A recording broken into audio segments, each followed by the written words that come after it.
नमस्कार, मेरा नाम धर्मेंद्र है और मैं इस वीडियो के माध्यम से न्यायपालिका से और हमारी केंद्र सरकार से और राजस्थान की राज्य सरकार से कुछ अनुरोध करना चाहते हैं और कुछ आपको जानकारी भी देना चाहते हैं। जानकारी मैं आपको ये देना चाहता हूँ कि अगर आप हिंदू संत हैं तो आपके लिए कोई कानून नहीं है, कोई नियम नहीं है, कोई मानवता का अधिकार नहीं है, कोई उम्र का मापदंड नहीं है। ये सारे मापदंड आपके लिए किनारे कर दिए जाएंगे अगर आप हिंदू संत हैं। वहीं दूसरी ओर अगर आप राजनेता हैं, आपने अरबों रुपए का घोटाला किया हो और ज़रा सी आपको बीमारी होती है तो अब बढ़ती उम्र का हवाला देके आपको ज़मानत दे दी जाती है। यही होता है अगर आप पत्रकार होते हैं, भले आपको वीडियो में पकड़ा गया हो भागते हुए बलात्कार करके, फिर भी आपको ज़मानत दे दी जाती है। अगर आप ईसाई धर्मगुरु हैं, आपके खिलाफ 13 नंस ने बलात्कार का आरोप लगाए हों और सबने अदालत में टेस्टिफाई भी किया हुआ आपके अगेंस्ट, फिर भी आपको ज़मानत दे दी जाएगी। भले अगर आप मौलाना साद हैं, आपने हज़ारों लोगों को बुला के सभा की हो जिसके बाद दिल्ली में कोरोना बम फूटा, फिर भी आपको गिरफ्तार नहीं किया जाएगा, आपको कुछ हो नहीं सकता है।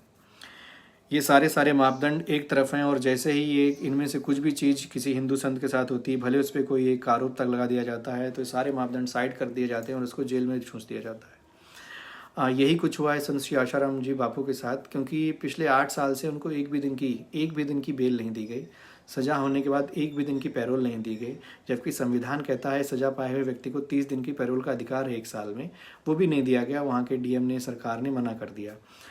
नतीजा ये हुआ है कि लगातार पिछले 8 साल से जेल में रहने के कारण उनका स्वास्थ्य काफ़ी गिर गया है और पिछले 4 दिन पहले उनकी कोरोना रिपोर्ट पॉजिटिव आई है।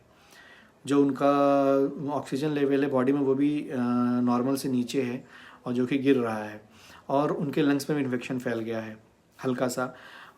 इसलिए जो उनको जो अच्छे एक स्वास्थ्य देखभाल की ज़रूरत है जो सरकारी अस्पताल में नहीं मिल सकती, तो मेरा सरकार से और सरकार से न्यायपालिका से अनुरोध है कि उनको मानवता के आधार पे बेल दी जाए, उनकी उम्र को देखते हुए उनको बेल दी जाए।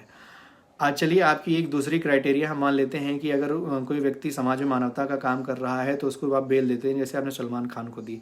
सलमान खान तो पिछले 10-12 साल से ही मानवता का काम कर रहा है, लोगों को सेवा का काम कर रहा है, लेकिन संत श्री आशाराम बापू तो 1970 से ही काम कर रहे हैं।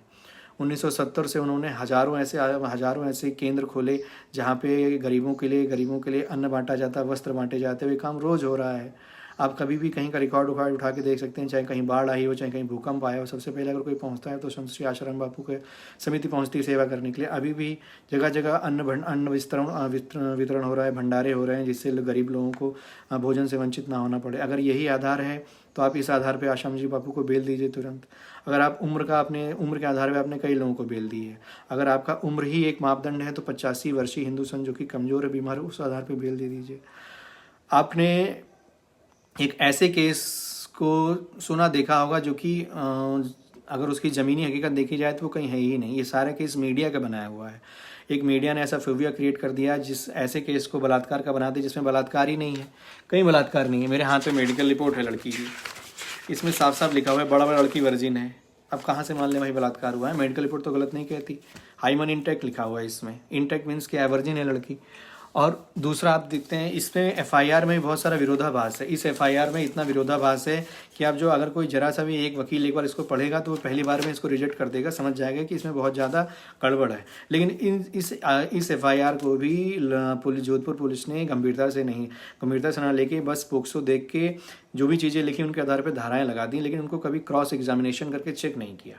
जैसे मैं आपको एक चीज़ बताता हूँ, जैसे लड़की ने पहले ही लाइन में लिखा है, तथाकथित लड़की ने पहली नहीं कुछ लाइनों में लिखा है कि उस कमरे में बहुत घना अंधेरा था, लेकिन थोड़ी नीचे ही लिखती है कि उस कमरे में कोने पे एक स्टूल के ऊपर मग रखा हुआ था, घड़ा रखा हुआ था, एक कोने पे नीले रंग की चप्पल रखी हुई थी, एक तरफ फ्लावर पॉट रखा था जिसमें किस रंग के फूल थे वो तक उसको पता है।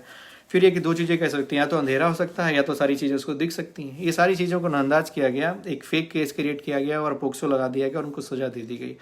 तो जो सज़ा हुई उसके बाद उनको पैरोल भी नहीं दी गई और नतीजा क्या हुआ? वो बीमार हो गए, काफ़ी बीमार हो गए।